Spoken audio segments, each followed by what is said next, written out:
Hello बच्चों, आज मैं आपके लिए लेके आया हूं प्रोबेबिलिटी चैप्टर। प्रोबेबिलिटी चैप्टर से 12th सीबीएसई बोर्ड में एक क्वेश्चन फिक्स है 5 मार्क्स का, और वो 5 मार्क्स के जो क्वेश्चन पूछे जाते हैं उस टॉपिक का नाम होता है बेस थ्योरम। तो सर, जितने भी इंपॉर्टेंट प्रॉब्लम है जो बेस थ्योरम के, आज मैं आपके लिए लेके आया हूं। तो चलो स्टार्ट करते हैं। जो फर्स्ट प्रॉब्लम है स्क्रीन पे आपको दिख रहा होगा। In answering a question on a multiple choice test, a student either knows the answer or guesses। मतलब दो इवेंट है कि मल्टीपल चॉइस टेस्ट के क्वेश्चन का आंसरिंग करने में या तो बंदा क्वेश्चन का आंसर जानता है या तो गैस करता है। तो मैंने क्या किया, इवन एक इवेंट मान लिया जहां पे बंदा उस क्वेश्चन का आंसर जानता है, नोज द आंसर,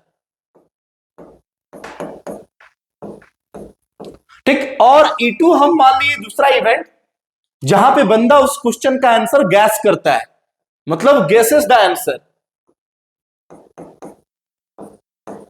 ठीक है। क्या बोलता है, let 3/4 be the probability that he knows the answer. अच्छा, 3/4 किसकी प्रोबेबिलिटी है? जब वो उसका आंसर जानता है, मतलब probability of even that is equal to your 3/4 and 1/4 be the probability that he guesses. और 1/4 किसकी प्रोबेबिलिटी है? जब वो गैस करता है, मतलब probability of E2 that is equal to your 1/4। अब क्वेश्चन को हम आगे बढ़ाते हैं। Assuming that a student who guesses at the answer will be correct with probability 1/4। अच्छा, बंदा जब गैस करता है जिस क्वेश्चन का आंसर, उसकी सही करने की प्रोबेबिलिटी है 1/4। 1/4 किसकी प्रोबेबिलिटी है? जब वो बंदा गैस करता है और उस क्वेश्चन का आंसर सही हो जाए। तो सर, बेस थ्योरम में क्या होता है, पहले हम लोग probability of E1, probability of E2, probability of E3 लिखते हैं, उसके बाद हम कंडीशनल प्रोबेबिलिटी लिखते हैं। तो सर ये बात बताओ, जब वो गैस करके उस क्वेश्चन का आंसर सही करता है तो उसकी प्रोबेबिलिटी 1/4 है, मतलब ये मेरा क्या है सर? ये है मेरा probability of E under condition E2 that is equal to, बोलो 1/4। अच्छा, probability of E under condition E2 का क्या मतलब है? सर, आंसर सही करने की प्रोबेबिलिटी जब वो गैस कर रहा है। लेकिन सर कहीं पे भी देखो कि probability of E under condition E1 नहीं दिया हुआ है। Probability of E under condition E1 का यहां पे क्या मतलब होगा? आंसर सही करने की प्रोबेबिलिटी जब वो जानता है। तो मेरे प्यारे भाई, जब उस क्वेश्चन का आंसर जान ही रहा है तो बोलो वो तो हमेशा सही ही होगा ना। तो इसका मतलब क्या हुआ कि probability of E under condition E1, बोलो 1 ही लेंगे ना हम लोग। क्यों लेंगे 1? क्योंकि सर जब वो जान रहा है क्वेश्चन का आंसर तो वो तो कभी गलत हो ही नहीं सकता है, तो आंसर हमेशा सही होगा। तो probability of E under condition E1 मेरा 1 हो गया। अब क्वेश्चन को पढ़ते हैं। What is the probability that the student know the answer given that he answer it correctly. अच्छा, वैसी प्रोबेबिलिटी बताना है कि जब वो क्वेश्चन का आंसर करेक्ट किया, कब? जब वो जानता है। मतलब हमको चाहिए probability of E1 under condition E, हमको यही चाहिए। ध्यान से पढ़ो। What is the probability that the student knows the answer given that he answer it correctly. जब वो जानता है और क्वेश्चन का आंसर सही हो जाए, उसकी प्रोबेबिलिटी मांगा है। तो जानने वाला जो इवेंट है वो कौन है मेरा? बोलो E1 है। तो हमको चाहिए probability of E1 under condition E। तो बताओ क्या फॉर्मूला होता है, थोड़ा बताओ तो। बेस थ्योरम के अकॉर्डिंग बताओ, अकॉर्डिंग टू बेस थ्योरम मेरे भाई बताओ क्या होता है फॉर्मूला। बेस थ्योरम के according probability of E1 under condition E का फॉर्मूला हम लोग क्या लिखेंगे? बोलो, probability of E1 into probability of E under condition E1 upon probability of E1 into probability of E/E1 plus probability of E2 into probability of E/E2। तो कहानी खत्म करें, सबका वैल्यू पता है। बताओ, probability of E1 3/4, probability of E1 बोलो कितना? 3/4 इंटू प्रोबेबिलिटी ऑफ E/E1 बोलो 1 upon probability of E1 3/4, probability of E/E1 बोलो 1 प्लस प्रोबेबिलिटी ऑफ E2 बोलो 1/4 और प्रोबेबिलिटी ऑफ E/E2 भी बोलो कितना था? 1/4। चेक कर लेना कैलकुलेशन। तो हो गया बोलो 3/4 अपॉन, ये हो गया बोलो 3/4 प्लस 1/16। अब इसको सॉल्व कर लो, आंसर आ गया सर। ये हो गया बोलो 3/4। बताओ 4 और 16 का एलसीएम बोलो कितना हो गया 16। कोई कंफ्यूजन नहीं। तो ये कितना हो गया 12। ये हो गया 12 और ये हो गया 1। तो कितना आंसर लिखेंगे बताओ 3/4 इंटू 16/13। ये कट गया बोलो 4 से। योर आंसर इज बोलो 12/13। मतलब जब वो आंसर जान रहा है और उस क्वेश्चन का आंसर सही हो जाए तो उसकी प्रोबेबिलिटी होगी बोलो 12/13। ठीक है। अगर सपोज राइट सर यहां पे अगर पूछता probability of E2 under condition E, तो बेस थ्योरम के according probability of E2 under condition E का फॉर्मूला हम लोग क्या लिखेंगे, probability of E2 into probability of E/E2 upon पूरा दोनों का समीशन। अगर 3 इवेंट रहेगा तो नीचे तीनों का समीशन। चलो सेकंड क्वेश्चन को पढ़ते हैं। सर ये क्वेश्चन जो है ना ये सीबीएसई बोर्ड के एग्जाम के लिए मेरे अकॉर्डिंग बहुत इंपॉर्टेंट है, याद रखना। बहुत ही अच्छा क्वेश्चन है ये। A laboratory blood test is 99% effective in detecting a certain disease when it is in fact present. However, the test also yield a false positive result for 0.5% of the healthy person tested. और उसका मतलब लिखा है if a healthy person is tested then with the probability 0.005 the test will imply he has the disease. If 0.1% of the population actually has the disease. अच्छा एक बात बताओ sir, तुम मुझे एक बात बताओ, तुम पहले नॉर्मल प्रोबेबिलिटी लिखोगे ना तब ना तुम कंडीशनल प्रोबेबिलिटी लिखोगे। देखो बेज थ्योरम बहुत ही सिंपल चीज है। बेज थ्योरम में ना करना क्या होता है, पहले आप नॉर्मल प्रोबेबिलिटी लिखो, उसके बाद आप कंडीशनल प्रोबेबिलिटी लिखो, उसके बाद आपको रिवर्स प्रोबेबिलिटी पूछा जाएगा। 3 बात सुनो, नॉर्मल प्रोबेबिलिटी और कंडीशनल प्रोबेबिलिटी को तुम लिख लो और रिवर्स प्रोबेबिलिटी को तुमको फाइंड करना है।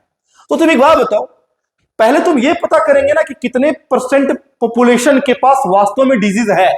तो क्वेश्चन देखो यहां से स्टार्ट होगा, if 0.1% of the population actually has the disease, तो हम लोग इवेंट इवन क्या मानेंगे, सो बताओ sir. Person has disease, person has बोलो क्या डिजीज। ठीक, तो हम लोग E2 इवेंट को क्या कर लेंगे, सो बताओ। E2 इवेंट को कर लेंगे sir person has not disease, has not disease, बोलो हाँ है ना। तो साफ साफ दिख रहा है कि प्रोबेबिलिटी ऑफ इवन जो हो जाएगा मेरे भाई 0.1%। तो 0.1% का मतलब बोलो 1/1000, मतलब 1000 में से एक को डिजीज है। तो जिसके पास डिजीज नहीं होगा वो कितना हो जाएगा, सो बताओ 999/1000। ऑब्वियसली सर 1000 में से एक बंदे को डिजीज है, तो 1000 में से 999 बंदे को डिजीज नहीं होगा। ये हो गया नॉर्मल प्रोबेबिलिटी। अब इसी का हम कंडीशनल प्रोबेबिलिटी लिखेंगे, मतलब हम लोग लिखेंगे पहले probability of E under condition E1। अच्छी बात बताओ, probability of E under condition E1 का क्या मतलब होगा कि सर रिजल्ट पॉजिटिव आना, रिजल्ट पॉजिटिव आना, इफेक्टिव आना जब उसके पास वास्तव में डिजीज है। तो सर देखो यहां लिखा हुआ है a laboratory blood test is 99% effective in detecting a certain disease when it is in fact, मतलब लेबोरेटरी ब्लड टेस्ट क्या बता रहा है कि 99% इफेक्टिव है कब, जो वास्तव में डिजीज है। तो probability of E under condition E1 हो गया 99%, मतलब बोलो 99/100। 99/100 क्या हो गया, सो मुझे बताओ। 99/100 हो गया सर डिटेक्टिंग अ डिजीज, मतलब रिजल्ट पॉजिटिव आना कब, जब उस बंदे के पास डिजीज है। तो प्रोबेबिलिटी ऑफ E/E2 का क्या मतलब होगा, सो बताओ। प्रोबेबिलिटी ऑफ E/E2 का यही मतलब होगा कि सर रिजल्ट निगेटिव आना जब उस बंदे के पास डिजीज नहीं है। तो साफ साफ लिख रहा है कि फॉल्स पॉजिटिव रिजल्ट है 0.5%। 0.5% मतलब हम लोग बोल सकते हैं 5/1000। क्लियर है यहां तक बात। अब हम क्वेश्चन को लास्ट में पढ़ेंगे। What is the probability that a person has the disease and given that his test result is positive. अच्छा, हमको बताना रिवर्स प्रोबेबिलिटी किसका, जब उसके पास डिजीज है और उसका टेस्ट रिजल्ट पॉजिटिव आया। ठीक, बात बताओ सर, टेस्ट रिजल्ट पॉजिटिव आना कब, जब उस बंदे के पास डिजीज है। तो डिजीज है वो कौन सा इवेंट है, इवन। वो तो हमको मांगा है फिर से probability of even under condition E। बताओ probability of even under condition E को क्या लिखेंगे, फिर से बताओ। Probability of even into probability of E/E1 upon probability of E1 into probability of E/E1 plus probability of E2 into probability of E by E two. तो खत्म करो, probability of E1 कितना था याद करो, 1/1000 था, चेक कर लो, 1/1000 था, देख लो प्रोबेबिलिटी ऑफ E1। और probability of E by E1 99/100 है, 99 बाई कितना है बोलो 100 है ना। और ये हो गया फिर 1/1000 इंटू 99/100 अब प्लस प्रोबेबिलिटी ऑफ E2 था बोलो कितना 999/1000। अब probability of E by E2 5/1000, 5/1000। मेरे भाई इसको आप कैलकुलेट कर लोगे, वो आपका काम है, सिंपल सा क्वेश्चन है। लेकिन लैंग्वेज बड़ा होने के कारण बच्चे कभी कभी डर जाते हैं, है कुछ भी नहीं सर, मैं बार बार समझा रहा हूं, नॉर्मल प्रोबेबिलिटी लिखो, कंडीशन प्रोबेबिलिटी लिखो और रिवर्स प्रोबेबिलिटी तुमको फाइंड करना है। चलो नेक्स्ट क्वेश्चन पे मूव करते हैं। अच्छा क्वेश्चन है ये भी, बहुत अच्छा क्वेश्चन। मैं जितने भी क्वेश्चन करवा रहा हूं वो सीबीएसई बोर्ड के इस बार के एग्जाम के लिए बहुत इंपॉर्टेंट होने वाला, याद रखिएगा। There are 3 coins. One is two-headed coin having a head on both faces. Another is a biased coin that comes up head 75% of the time. And third is an unbiased coin. Unbiased coin का मतलब fresh coin जिसमें head और tail साफ साफ दिखता है। One of the 3 coins is chosen at random and tossed. It shows head. What is the probability that it was two-headed coin? सुनो, मेरे पास 3 coin है सर। पहली coin की कहानी है कि उसके दोनों फेस में हेड है। दूसरे कॉइन की कहानी है कि वो बाइस्ड कॉइन है। बाइस्ड कॉइन का मतलब होता है थोड़ा सा सर जिसमें हेड और टेल थोड़ा कम दिखे, ठीक है। तो इसमें क्या है कि 75% हेड दिख रहा है और तीसरा जो है वो अनबाइस्ड कॉइन है।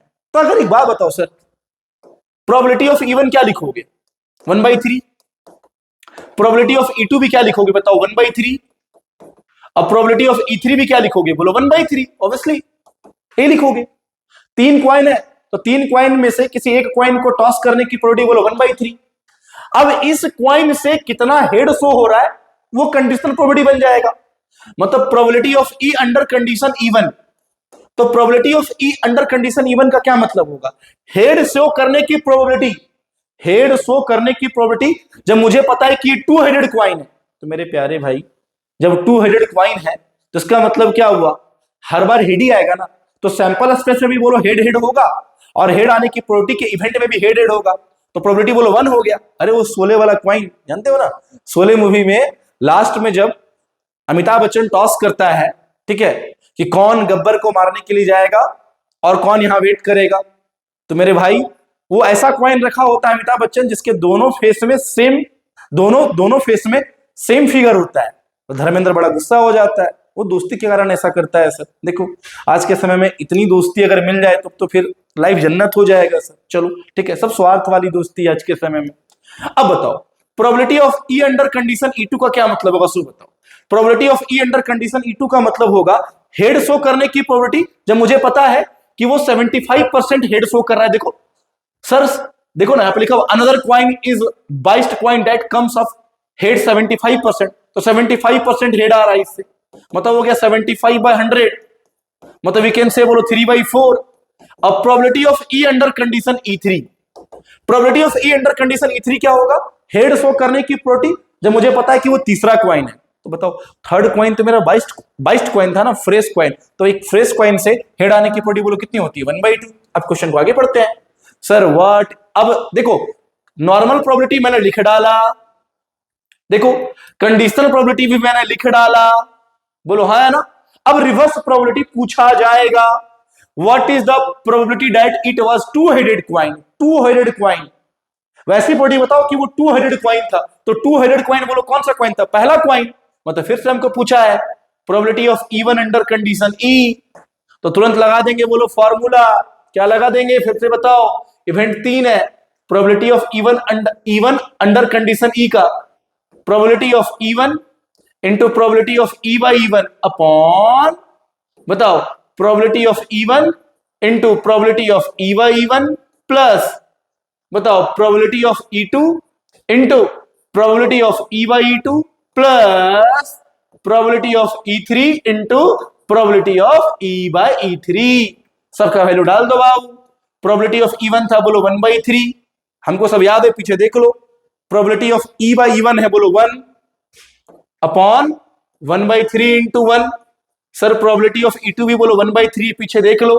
अब probability of E by two है बोलो 3/4 प्लस प्रोबेबिलिटी ऑफ E3 भी बोलो 1/3 और प्रोबेबिलिटी ऑफ E बाई 3 बोलो 1/2। इसको सॉल्व कर लो, खुद से सॉल्व कर सकता है, क्या कर रहे हैं बताओ।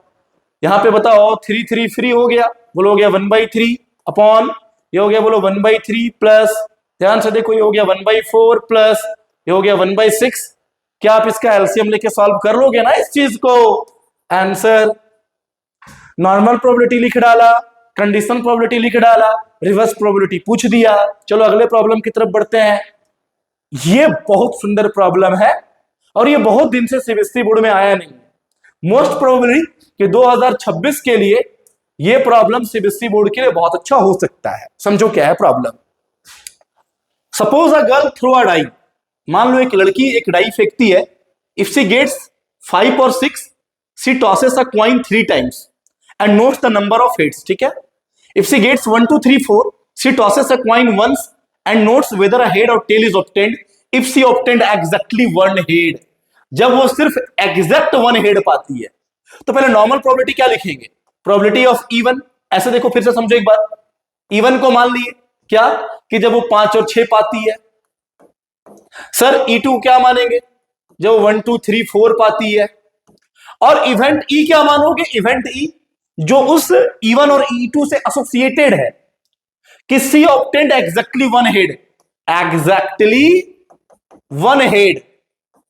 तो आप मुझे एक बात बताओ, तुरंत खत्म। प्रोबेबिलिटी ऑफ E1 जब 5 और 6 पाती है तो इसकी प्रोबेबिलिटी क्या लिखोगे, बोलो 2/6। अरे सर हाँ, एक डाई को फेंकोगे तो इसमें टोटल 6 एलिमेंट 1 2 3 4 5 6 और 5 और 6 पाती तो 2/6। प्रोबेबिलिटी ऑफ E2 जब 1 2 3 4 तो उसकी प्रोबेबिलिटी बोलो कितना हो जाएगा, 4/6, 4 एलिमेंट और टोटल 6। सर काटो तो मत, या काट भी सकते हो, छोड़ो ना, कैलकुलेशन में इजी पड़ेगा। अब लिखेंगे probability of E under condition E1, बस इसी लैंग्वेज को पकड़ना है। Probability of E under condition E1 का क्या मतलब होगा, एग्जैक्ट 1 हेड की प्रोबेबिलिटी, एग्जैक्ट 1 हेड की प्रोबेबिलिटी जब वो 5 और 6 पाती है। तो जब 5 और 6 पाती है तो एक कॉइन को 3 बार टॉस करती है। तो बताओ अगर एक कॉइन को हम 3 बार टॉस करेंगे तो एग्जैक्ट 1 हेड कितना आएगा, 3 एलिमेंट, और टोटल बोलो 8 होता है। अरे H H H H T H T H H, अरे सैंपल स्पेस, तो ये हो जाएगा इसमें 3/8। अब probability of E under condition E2, तो probability of E under condition E2 का क्या मतलब होगा, एग्जैक्ट 1 हेड की प्रोबेबिलिटी जब वो 1 2 3 4 पाती है। तो खुद से सोचो, यहां लिखा हुआ है कि जब 1 2 3 4 पाती है तो एक कॉइन को एक ही बार टॉस करती है। तो जब एक कॉइन को एक ही बार टॉस करेगी तो हेड आने की प्रोबेबिलिटी बोलो 1/2। क्लियर। तो क्या क्वेश्चन पूछा है, what is the probability that C3 1 2 3 4 with the die. अच्छा वैसी प्रोबेबिलिटी बताओ जब 1 2 3 4 वो फेंकी थी। मतलब सर हमको मांगा है probability of E2 under condition E। फिर लगा दो फॉर्मूला, बोलो probability of E2 under condition E का फॉर्मूला बोलो, क्या लिखोगे, probability of E2 into probability of E by E2 upon बोलो probability of E1 into probability of E by E1 plus probability of E2 into probability of E by E2। बोलो clear है, कोई doubt है क्या, no sir. तो बताओ probability of E2, probability of E2 what, 4/6, 4/6। Sir probability of E by E2, E by E2 1/2, 1/2। Probability of E1, probability of E1 is 2/6, 2/6 and probability of E by E1, E by E1 3/8, 3/8 plus E2 हो गया 4/6 into 1/2। मेरे प्यारे बच्चों, मेरे भाई बहन, इसको आप सॉल्व कर लोगे। अब जोड़ना घटाना मैं सिखाऊंगा, क्या थप्पड़ मारेंगे तुमको हम। चलो आगे बढ़ते हैं। नेक्स्ट क्वेश्चन क्या है, a card from a pack of 52 card is lost. From the remaining card of the pack 2 cards are drawn and are found to be both diamond. Find the probability that lost card being a diamond. सुंदर question. 52 card से एक card खो गया, फिर बचे हुए card से हम 2 कार्ड निकालते हैं और दोनों का दोनों बोलो डायमंड निकलता है। तो find the probability that lost card being a diamond. अरे मेरे भाई पहले मान लेते हैं प्रोबेबिलिटी ऑफ E1 क्या, कि card from a pack of 52 card is lost. तो हमें ऐसा मान सकते हैं कि 52 कार्ड से जो एक कार्ड खोया या तो स्पैड खोया, देखो ना क्या है, फिर क्वेश्चन पहले पढ़ लो। Sir a card from a pack of 52 card is lost from the remaining cards of the pack, 2 cards are drawn and are, अच्छा ऐसा है, देखो देखो, lost card being a diamond, हाँ ठीक तो है, तो खत्म तो हो गया क्वेश्चन। बताओ तो डायमंड की प्रोबेबिलिटी बोलो क्या लिखोगे, 13C1 अपॉन 52C1 पहले, मतलब 13 अपॉन 52, डायमंड टोटल बोलो 13, 13 में से कोई एक कार्ड सेलेक्ट होने का तरीका 13C1 अपॉन 52C1 मतलब 52। अब प्रोबेबिलिटी ऑफ E2, सर यहां पे क्या है, या तो एक डायमंड खोया, तो प्रोबेबिलिटी ऑफ E2 क्या होगा कि एक डायमंड नहीं खोया, तो ये हो गया बोलो कितना, ये हो गया बोलो 1/4, काटने पे तो ये हो गया बोलो 3/4, 1 माइनस 1/4 3/4। खोया हुआ कार्ड या तो डायमंड है, तो E2 हो गया खोया हुआ कार्ड या तो डायमंड नहीं है, तो डायमंड खोने की प्रोबेबिलिटी बोलो 1/4, तो डायमंड ना खोने की प्रोबेबिलिटी 3/4। अब हम लोग लिखेंगे probability of E under condition E1, ध्यान से। Sir from the remaining card of the pack, जब एक कार्ड खो गया, जब एक कार्ड खो गया तो मैंने क्या किया, बचे हुए कार्ड में से 2 कार्ड निकाला और दोनों का दोनों डायमंड निकला। और बड़ा लवली क्वेश्चन। तो प्रोबेबिलिटी ऑफ E1 का क्या मतलब हुआ, 2 डायमंड खोने, 2 डायमंड निकलने की प्रोबेबिलिटी, देखो ना, 2 डायमंड, बोथ डायमंड, 2 डायमंड निकालने की प्रोबेबिलिटी कब, जब एक डायमंड ही खोया था। एक बात बताओ, एक डायमंड खो गया तो टोटल डायमंड कितना बचा, 12, और 12 में से 2 डायमंड को सेलेक्ट करने का तरीका बोलो 12C2, और एक कार्ड खोया ना सर तो 51C2। अब बताओ इसको सॉल्व कर लोगे सर, 12C2 अब 51C2 को आपका पार्ट है सर, 12C2 को लिखेंगे ना 12 का फैक्टोरियल बटा 2 का फैक्टोरियल इंटू 12 माइनस 2 का फैक्टोरियल, एनसीआर का फॉर्मूला से, ध्यान से। अब probability of E under condition E2 का क्या मतलब है सुनो, 2 डायमंड निकलने की प्रोबेबिलिटी, 2 डायमंड निकलने की ही प्रोबेबिलिटी कब, जब एक डायमंड नहीं खोया, लेकिन एक कोई कार्ड तो खोया। ध्यान से सर, बड़ा मजेदार क्वेश्चन है सर ये।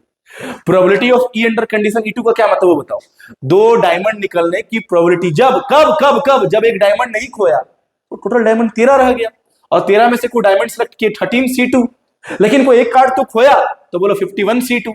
फिर से बात समझो, 52 कार्ड से एक कार्ड खो गया, तो मान लीजिए सर कि इवेंट E1 को मान लिए कि खोया हुआ कार्ड डायमंड है, और E2 मान लिए कि खोया हुआ कार्ड डायमंड नहीं है, तो डायमंड की प्रोबेबिलिटी कितनी हो जाएगी, 13/52 मतलब 1/4। तो डायमंड ना खोने की प्रोबेबिलिटी बोलो 1 माइनस 1/4 3/4। किसी इवेंट की प्रोबेबिलिटी और किसी इवेंट की ना होने की प्रोबेबिलिटी दोनों का सम 1। यहां तक क्लियर है बात, ये नॉर्मल प्रोबेबिलिटी। अब आते हैं कंडीशनल प्रोबेबिलिटी जो उससे एसोसिएटेड होगा। From the remaining card of the pack 2 card are drawn, sir total card, एक कार्ड तो कोई खोया, या तो डायमंड खोया तो कोई और कार्ड खोया, तो टोटल कार्ड मेरे पास बच्चा 51।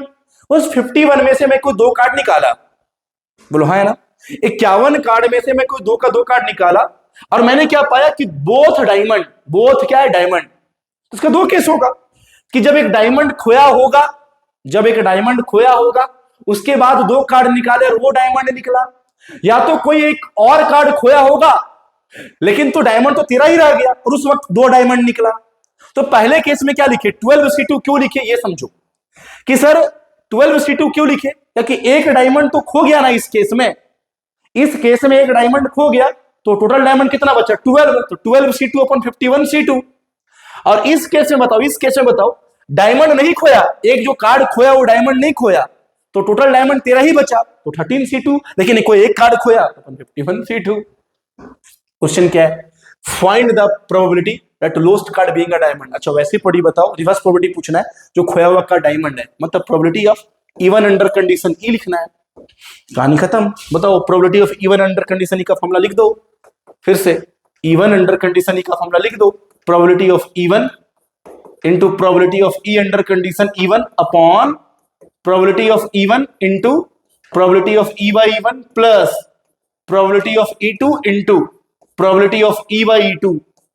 सर सबका वैल्यू डाल दो, प्रोबेबिलिटी ऑफ E1 बोलो कितना था 1/4, probability of E by E1 था 12C2 अपॉन 51C2। मेरे प्यारे भाई इसको सॉल्व कर लोगे, 1/4 into 12C2 upon 51C2 plus probability of E2 था बोलो 3/4 इंटू ये था 13C2 अपॉन 51C2। और एक बात और, अगर कोई बच्चे नहीं जानते हैं तो परमुटेशन कॉम्बिनेशन में सिंपल अलजेब्रा कभी भी फॉलो नहीं होता है। जल्दीबाजी में आप 4C2 प्लस 3C2 को 7C2 मत लिख देना, 4C2 को अलग सॉल्व करना, 3C2 को अलग सॉल्व करना मेरा बुतरू लोग। क्लियर है बात? चलो आगे बढ़ते हैं। हाँ, ये जो क्वेश्चन है ये भी बहुत सुंदर क्वेश्चन है। देखो केस बेस्ड स्टडी में पता कैसे बना देगा, सिंपल सा एक डॉक्टर दिखा देगा यार क्लिनिक में, 4 गो या 3 गो क्या है क्वेश्चन के अकॉर्डिंग, देखो वो दिखा देगा ट्रेन है, बस है, स्कूटर है। तो कुछ बड़ा क्वेश्चन नहीं रहता है, लेकिन तुम क्वेश्चन देखे से डर जाते हो, हदस जाते हो तुम, अरे सर क्या क्वेश्चन पूछ दिया है, अजीब क्वेश्चन पूछ दिया है, कुछ नहीं है यार। A doctor is to visit a patient, एक डॉक्टर को एक पेशेंट विजिट करना है। From the past experience it is known that the probability that he will come by train, bus, scooter और by other means of transportation. लगता है गरीब doctor है साला ये, बताओ। डॉक्टर लाइक कुछ अच्छे डॉक्टर होते भी है सर, ऐसा नहीं, बहुत अच्छे अच्छे डॉक्टर भी है। ट्रेन, बस और स्कूटर, बताओ डॉक्टर लोग तो सर मर्सिडीज, जगुआर। अगर आपको बिलीव नहीं है ना तो मैं एक बार गुड़गांव गया था सर, तो गुड़गांव में ना एक बहुत बड़ा हॉस्पिटल है मेदांता, एक दोस्त ही लेके गया था मुझे। उस दोस्त के जो भैया है वो बहुत बड़े न्यूरो सर्जन है। तो उत्तम गाड़ी का कलेक्शन देखना है क्या तुम्हें? तो मुझे लगा ठीक है गाड़ी का कलेक्शन देखना, 2-3-4 BMW। अरे भाई साहब, मल्टी लेवल पार्किंग में सिर्फ जगुआर, BMW, ऑडी, ठीक है, मर्सिडीज बेंच, ठीक है, एकदम एक से एक 2-3 करोड़ की गाड़ियां, सिर्फ एक दो नहीं, वो भी 100-100, 200-200 गाड़ियां खड़ी थी। यहाँ बताओ लिख रहा है ट्रेन से, बस या स्कूटर से और अदर मीन्स ऑफ ट्रांसपोर्टेशन। मतलब यहाँ 4 कहानी है, ट्रेन से आ रहा है, बस से आ रहा है, स्कूटर से, या तो अदर मीन्स ऑफ ट्रांसपोर्टेशन। तो बताओ प्रोबेबिलिटी ऑफ इवन पहले लिखेंगे क्या, क्यों किससे आ रहा है, ट्रेन से, तो रिस्पेक्टिवली दिया हुआ ट्रेन से आने वाली प्रोबेबिलिटी बोलो 3/10। सर बस से आने की उसकी प्रोबेबिलिटी दी हुई 1/5। सर स्कूटर से आने वाली इसकी प्रोबेबिलिटी बोलो 1/10, और अदर ट्रांसपोर्टेशन से आने वाली इसकी प्रोबेबिलिटी है 2/5। देखो 2/5 रिस्पेक्टिवली लिखा हुआ है सारा। चलो अब क्या बोलता है, the probability that he will be late are 1/4, 1/3 and 1/2। अच्छा, उसकी लेट होने की प्रोबेबिलिटी है 1/4, 1/3 एंड 1/2। मतलब probability of E under condition even. क्या मतलब, सुनना ध्यान से सुनना, उस डॉक्टर की लेट होने की प्रोबेबिलिटी कब, जब मुझे पता है कि वो इवन मतलब ट्रेन से आ रहा है, वो है मेरा 1/4। प्रोबेबिलिटी ऑफ E/E2, फिर लैंग्वेज देखना, सर उसकी लेट होने की प्रोबेबिलिटी कब, जब वो मुझे पता है कि वो बस से आ रहा है, उसकी है 1/3। उसके बाद probability of E under condition E3, क्या मतलब, सुनो, उसकी लेट होने की प्रोबेबिलिटी कब, जब मुझे पता है कि वो स्कूटर से आ रहा है, वो है 1/12। 1/12। अब क्या है, अब ढूंढना है probability of E under condition E4। मतलब जब लेट होने की प्रोबेबिलिटी कब, जब वो अदर ट्रांसपोर्टेशन से आ रहा था। तो पढ़ते हैं, if he comes by train, bus and scooter respectively, but if he comes by other means of transportation then he will not be late. अच्छा, मतलब कोई और ट्रांसपोर्टेशन का अगर यूज कर रहा है, इन तीनों को छोड़ के तो कभी लेट नहीं होता है। तो मेरे भाई लेट होने की प्रोबेबिलिटी कब, जब वो अदर ट्रांसपोर्टेशन से आ रहा है, तो 0 है कि वो कभी लेट ही नहीं हो रहा है। क्वेश्चन ही बोल रहा है, देखो ना कि sir but he comes by other means of transport then he will not be late, तो उसकी प्रोबेबिलिटी 0 हो गई। अब क्या बोला, पढ़ते हैं, sir what is the probability that he comes by train. Train मतलब बोलो इवेंट इवन, मतलब हमको मांगा है probability of even under condition E, यही मांगा है हमको। 4 इवेंट की कहानी को ऐड कर दो, probability of even under condition E, formula बताओ क्या लिखेंगे, probability of even into probability of E by even upon सबका, बोलो probability of E1 into probability of E bye E1 plus probability of E2 into probability of E by E2 plus probability of E3 into probability of E by E3 plus probability of E4 into probability of E by E4। हो गया, हो गया। अब सबकी value डाल दो मेरे भाई, क्या डालना है तुम खुद डाल लो, वैल्यू सबका पता है। प्रोबेबिलिटी ऑफ E1 3/10, 3/10 और E bye E1 1/4, 1/4 whole divided by 3/10 into 1/4 plus probability of E2, probability of E2 1/5 into E by E2 1/3 plus probability of E3, probability of E3 कहां गया रे, 1/10 और E/3 1/12, 1/10 इंटू 1/12 प्लस बोलो E/4 तो 0 था ना, तो समथिंग इंटू 0 0। आप इसको सॉल्व कर लेंगे, यही उसकी प्रोबेबिलिटी हो जाएगा। उम्मीद है कि बेस थ्योरम का मैंने जो आज टोटल 5 या 6 प्रॉब्लम करवाया ये पूरा क्लियर होगा। और सुन लो सीबीएसई बोर्ड के बच्चों, इस वीडियो को जरूर देखिएगा, लास्ट तक देखिएगा। आपके एग्जामिनेशन में जो क्वेश्चन आने वाला है इस बार, इसी 6 क्वेश्चन में से कोई एक आएगा, ये कंफर्म है, लिख लो। ठीक है, जय हिंद।